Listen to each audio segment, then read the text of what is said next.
ओम शांति। आज की मुरली से हमने प्रश्न उठाया है, पुण्य आत्मा बनने के लिए बाप सभी बच्चों को कौन सी मुख्य शिक्षा देते हैं।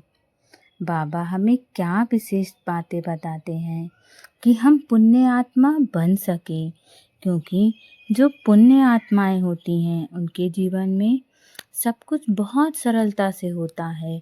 हम सब बच्चे बाबा के बहुत अधिक प्रयास करते हैं, फिर भी कई बार हमें सफलता नहीं मिलती है, क्योंकि हमारा पुण्य का खाता इतना भरा हुआ नहीं होता है। परंतु जो पुण्य आत्माएं होती हैं उनका पुण्य का खाता बहुत ज़्यादा भरा होता है, इसलिए उन्हें बहुत बार बहुत अधिक बिना परिश्रम के चीज़ें सरलता से मिल जाती हैं। तो आज बाबा ने हम सब बच्चों के लिए बताया है कि हम भी बच्चे चाहे तो पुण्य आत्मा बन सकते हैं। तो बाबा कहते हैं, बच्चे पुण्य आत्मा बनना है तो श्रीमत पर सदा चलते रहो। बाबा हमें अपनी मुरली के माध्यम से प्रतिदिन अपनी जीवनचर्या निर्धारित करने का तरीका बताते हैं। बाबा हमें अपना कार्य करने से नहीं रोकते हैं। हमारा जो जीवन है हमें उसको जीना है।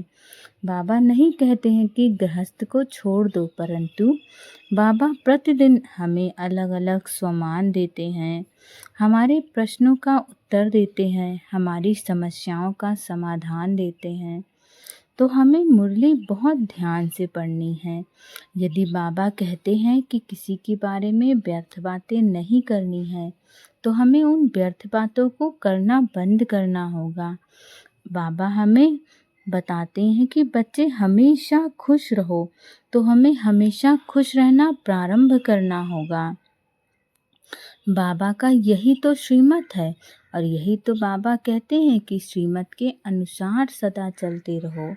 याद की यात्रा में गफलत नहीं करनी है, माना हर वक्त अपना हर कर्म करते हुए एक बाबा की याद रहे, दूसरा ना कोई। जितना ज़्यादा आप बाबा को याद करेंगे उतना ज़्यादा आपके जीवन से व्यर्थ समाप्त होता जाएगा। आपके पुण्य का खाता बढ़ेगा, और जब आपके पुण्य का खाता बढ़ेगा तो आपका भाग्य बहुत सुंदर बनता जाएगा। इसीलिए बाबा की याद में रहो। बाबा की याद में रहने से हम गलत कर्म नहीं करते हैं, और जब हम गलत कर्म नहीं करते हैं तो हमारा बुरा भाग्य नहीं बनता है। इसीलिए बाबा की याद में अवश्य रहना चाहिए। दूसरी पॉइंट बाबा ने कही है, आत्म अभिमानी बनने का पूरा पूरा पुरुषार्थ कर, काम महाशत्रु पर जीत प्राप्त करो। अर्थात स्वयं को हमें हमेशा आत्मा ही समझना है, और शुरुआत हमें धीरे धीरे करनी होगी। हम इसकी प्रैक्टिस कर सकते हैं कि मैं आत्मा हूँ। जैसे मेरा निराकार बाप है वैसे मैं भी निराकार हूँ, ज्योति बिंदु स्वरूप हूँ। ये शरीर तो हमें केवल पाठ बजाने के लिए मिला है, तो हमें इस शरीर से कोई भान नहीं रखना है। जो हमें शरीर मिला है पाठ बजाने के लिए, तो हमें इस शरीर का सदुपयोग करना है, ना कि दुरुपयोग करना है। व्यर्थ की जगह अपना समय नहीं गंवाना है। ज़्यादा से ज़्यादा कोशिश करनी है कि हम सेवाएं कर सकें। यदि आप कोई अन्य सेवा नहीं कर सकते हो तो सबसे सरल है मनसा सेवा। मनसा सेवा से एक तो वातावरण बहुत शक्तिशाली बनता है।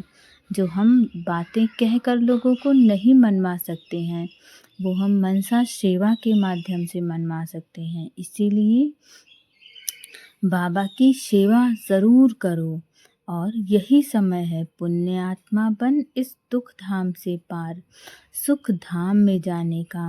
और यदि आप अपना पुरुषार्थ अच्छा करके पुण्य आत्मा बन जाते हैं तो आप बहुत सरलता से ये कलयुग जो हर तरफ से समस्याओं से भरा हुआ है उसे पार करके आप सतयुग में जा सकते हो।